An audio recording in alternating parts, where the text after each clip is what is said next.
नमस्कार दोस्तों, स्वागत है एक बार फिर से हमारे धार्मिक ज्ञान यूट्यूब चैनल में। दोस्तों, यदि आप भी अपने लाइफ में कुछ नया सीखना या जानना चाहते हैं तो आज ही हमारे चैनल को सब्सक्राइब कर लें। मेरे प्रिय दर्शकों, आज हम आपको एक ऐसे रहस्य के बारे में बताने वाले हैं जो हर महिला और पुरुष को जानना जरूरी है। इस ज्ञानवर्धक प्रसंग में हम आपको बताएंगे कि किस पाप के कारण स्त्री जवानी में विधवा होती है और किस पुण्य से उसे मृत्यु के बाद स्वर्ग की प्राप्ति होती है। लेकिन आपसे यह निवेदन है, आप लोग इस वीडियो को अंत तक अवश्य देखें। एक बार नारद जी भगवान श्री हरि विष्णु से मिलने के लिए क्षीर सागर पर पहुंचे और माता लक्ष्मी तथा भगवान विष्णु को प्रणाम करके पूछने लगे, हे प्रभु, ये पतिव्रता स्त्री कौन होती तथा कौन सी स्त्री अपतिव्रता होती है? कौन से कार्य करने से पतिव्रता स्त्री का पतिव्रता धर्म नष्ट हो जाता है? मैं इस विषय पर जानना चाहता हूँ, कृपया आप मेरी द्विधा को दूर करें। तब भगवान विष्णु ने पतिव्रता स्त्रियों के 3 लक्षण बताए। जिस भी नारी के अंदर ये 3 लक्षण होते हैं, उस स्त्री का वंश शुद्ध होता है, उसके घर पर लक्ष्मी निवास करती है। उस नारी के पति के साथ ही पिता के भी, इन दोनों कुल के लोगों को स्वर्ग की प्राप्ति होती है। जो स्त्रियां पतिव्रता होती है वह मृत्यु के पश्चात विष्णु लोक को प्राप्त करती है। पतिव्रता स्त्री की महानता का वर्णन करते हुए भगवान विष्णु ने एक अत्यंत पवित्र कथा सुनाई है। इस कथा का श्रवण करने मात्र से ही व्यक्ति के सभी पाप नष्ट होते हैं। इसीलिए प्रत्येक मनुष्य को इस कथा को ध्यान से सुनना चाहिए। दोस्तों, प्राचीन काल की बात है। मध्य देश में एक अत्यंत शोभायमान नगरी थी। उसमें एक पतिव्रता ब्राह्मणी रहती थी। उसका नाम था शैब्या। शैब्या का पति पिछले जन्म के पाप कर्मों के कारण इस जन्म में कोढ़ी हो गया था, अर्थात उसे कोढ़ का रोग हो गया था। उसके शरीर में बहुत सारे जख्म हुए थे।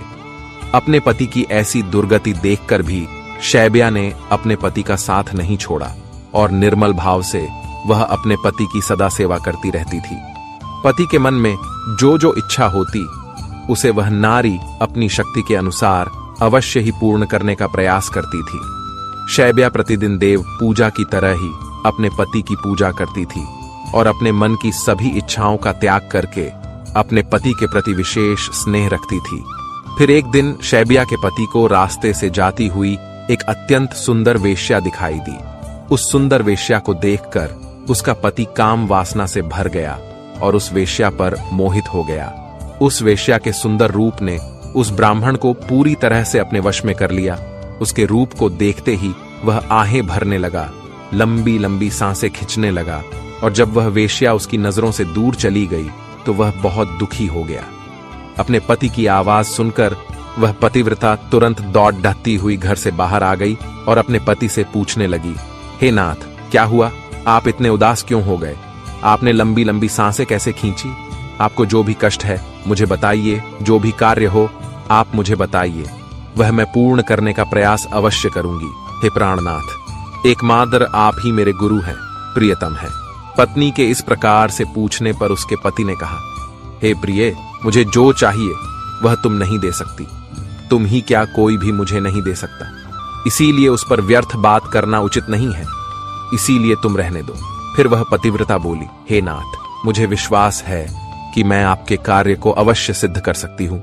आप केवल मुझे आज्ञा देने का कष्ट करें, मैं अपनी पूरी शक्ति लगाकर उस काम को पूरा करूंगी। उस कार्य को पूर्ण करने के लिए जो भी उपाय हो मैं करूंगी। अगर मैं आपके इस कार्य को पूरा कर सकी तो इस लोक में और परलोक में मेरा कल्याण होगा। फिर शैब्या के कोढ़ी पति ने कहा, हे प्रिय, ठीक है, बताता हूं। अभी अभी इस रास्ते से एक अत्यंत सुंदर वेश्या जा रही थी। उसका शरीर अत्यंत सुंदर और मनमोहक था, जिसे देखकर मेरा हृदय कामाग्नि से भर गया है। यदि तुम ऐसा कोई उपाय करो जिससे वह सुंदर वेश्या मुझे प्राप्त हो जाए तो मेरा जन्म सफल हो जाएगा। हे देवी, तुम उससे मेरा मिलन करवाकर मेरी कामाग्नि को शांत करो। पति के द्वारा ऐसा कहने पर वह शैब्या अत्यंत दुखी हुई और बोली, हे नाथ, आप धैर्य रखिए, मैं आपके इस कार्य को अवश्य सिद्ध करूंगी और उस वेश्या से आपका मिलन करवाऊंगी। इतना कहकर उस पतिव्रता नारी ने मन ही मन कुछ विचार किया और फिर रात्रि के अंतिम प्रहर में उठकर वह गोबर और झाड़ू लेकर घर से चली गई। जाते समय उसके मन में बड़ी प्रसन्नता थी। फिर वह उस वेश्या के घर पर पहुंच गई और उसने उस वेश्या के घर के आंगन में झाड़ू लगाया और गोबर से लीपकर उसका आंगन अत्यंत सुंदर बना दिया और लोगों की नजर पड़ने से पहले ही शीघ्रता से अपने घर को लौटकर आ गई। उधर वह वेश्या अपने आंगन को देखकर अपने सेवकों से पूछने लगी, अरे वाह, आज आंगन की इतनी बढ़िया सफाई किसने की है? जिसने भी मेरा आंगन स्वच्छ किया है, मैं उसकी इच्छा पूर्ण करूंगी। फिर वेश्या के सेवकों ने कहा, हे वेश्या, घर के आंगन की सफाई तो हमने नहीं की। हमारे जागने से पहले ही कोई इस आंगन की सफाई करके चला जाता है। सेवकों की बात सुनकर वेश्या को बड़ा आश्चर्य हुआ और वह सोचने लगी कि आखिर कौन आकर उसके घर के आंगन को साफ कर रहा है। फिर उसने जानने के लिए रात भर जागरण किया और छिपकर देखने लगी।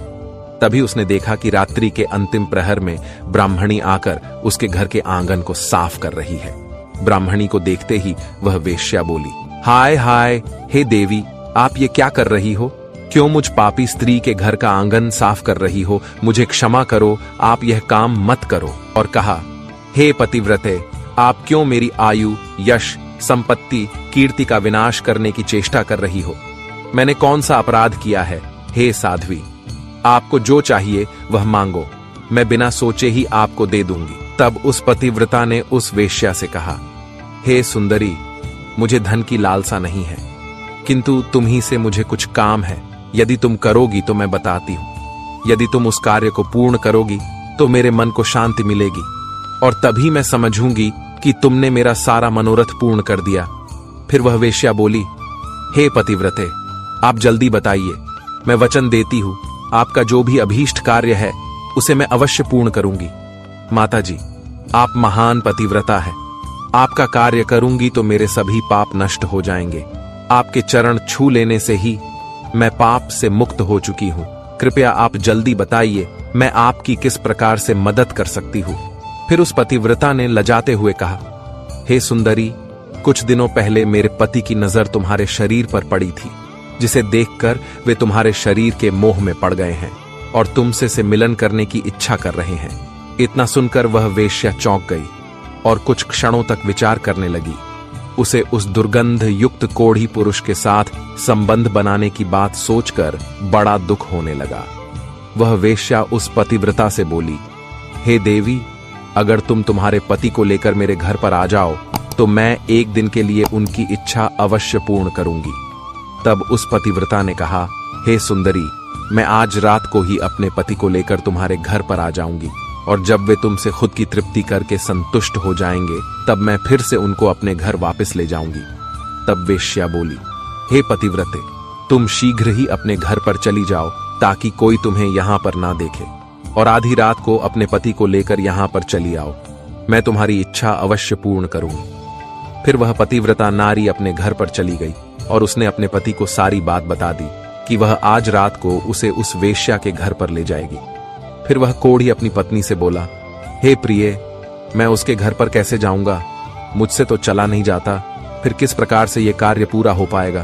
तब पतिव्रता बोली, हे प्राणनाथ, आप चिंता ना करें, मैं आपको अपनी पीठ पर बिठाकर लेकर जाऊंगी और जब आपका कार्य पूर्ण हो जाएगा तब आपको वापस ले आऊंगी। इतना सुनकर वह ब्राह्मण बहुत खुश हुआ और अपनी पत्नी से बोला, हे कल्याणी, तुम एक महान नारी हो, तुमसे मैं अति प्रसन्न हूं।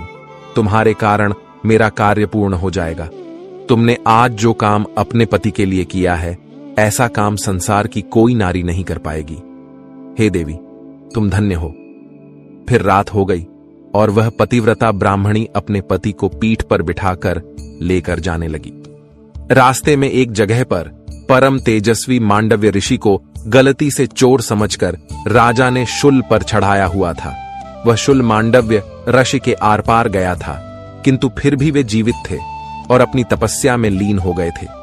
जब रात के अंधकार में वह पतिव्रता ब्राह्मणी मांडव्य ऋषि के नजदीक से गुजर रही थी तो गलती से उसके कोढ़ी पति का पैर मांडव्य ऋषि के शरीर को लग गया और उनकी तपस्या भंग हो गई। मांडव्य ऋषि अत्यंत क्रोधित हो गए और श्राप देने लगे, जिस पापी ने भी मेरी तपस्या भंग की है और मुझे वेदनाएं दी है, वह पापी सूर्योदय होते ही भस्म हो जाएगा।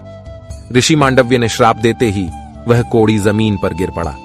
ऋषि मांडव्य का श्राप सुनते ही उस पतिव्रता को बहुत दुख हुआ और वह कहने लगी, आज से 3 दिनों तक सूर्य का उदय ही ना हो। इतना कहकर वह पतिव्रता अपने पति को लेकर घर चली गई और अपने पति को शैया पर लिटाकर उसके पास बैठ गई। और पतिव्रता के कहने पर साक्षात सूर्य देव को भी उसकी इच्छा का पालन करना पड़ता है, क्योंकि स्वयं भगवान विष्णु ने ही पतिव्रता स्त्रियों को यह वरदान दिया है कि वे जो बोलेगी वह अवश्य ही सिद्ध हो जाएगा।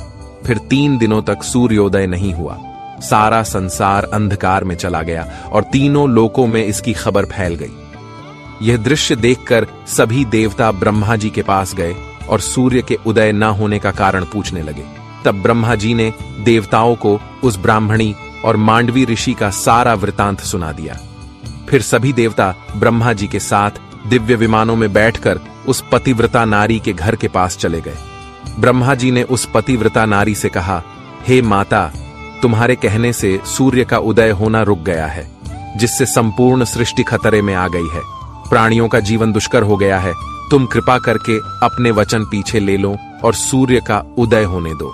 फिर उस पतिव्रता ने कहा, हे भगवान, एकमात्र मेरे पति ही मेरे गुरु है। ये मेरे लिए संपूर्ण लोकों से बढ़कर है और सूर्योदय होते ही मेरे पति की मृत्यु हो जाएगी, क्योंकि मांडव्य मुनि ने ऐसा श्राप दिया है। मैंने किसी लोभ में, क्रोध में तथा मोह में आकर ऐसा नहीं किया है। मैं केवल अपने पति के प्राणों की रक्षा करना चाहती हूं। फिर ब्रह्मा जी ने कहा, हे माता, तुम्हारे पति की आयु इतनी ही थी, उसकी मृत्यु से पृथ्वी का कल्याण होगा। तुम अपने पति के प्राण जाने दो, इससे तुम्हें बहुत पुण्य मिलेगा। फिर वह पतिव्रता बोली, हे देव, पति का त्याग करके मुझे किसी भी लोक में सुख की प्राप्ति नहीं होगी। मेरे पति मेरे लिए ईश्वर है, इसीलिए मैं उनका त्याग नहीं कर सकती। फिर ब्रह्मदेव ने कहा, हे कल्याणी, तुम्हारे इस पतिव्रता धर्म से मैं बहुत प्रसन्न हूं। तुम अभी इस हठ को छोड़ दो और सूर्य का उदय होने दो, जिससे सारा संसार स्वस्थ हो जाएगा और हमारे आशीर्वाद से तुम्हारा कोढ़ी पति भी कामदेव के समान सुंदर हो जाएगा। ब्रह्मा जी द्वारा ऐसा कहने पर उस पतिव्रता ने थोड़ी देर विचार किया और उसके बाद हां कहकर स्वीकृति दे दी और फिर सूर्य का उदय हुआ।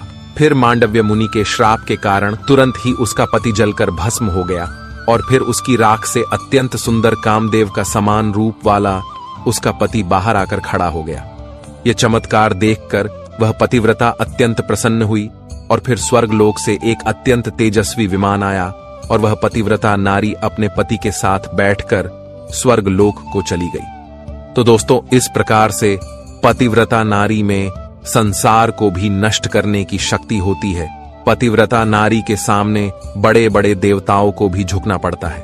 दोस्तों, उम्मीद करते हैं कि जानकारी आपको पसंद आई होगी, तो आप लोग इस वीडियो को लाइक करके और लोगों के पास भी शेयर करिए। साथ ही आपसे यह निवेदन है कि आप अभी तक हमारे इस चैनल को सब्सक्राइब नहीं किए हैं, तो चैनल को सब्सक्राइब कर लीजिए और साथ में बेल आइकन को भी प्रेस कर दीजिए, जिससे हमारे इस चैनल पर आने वाली ऐसी महत्वपूर्ण जानकारियां आपको मिलती रहें।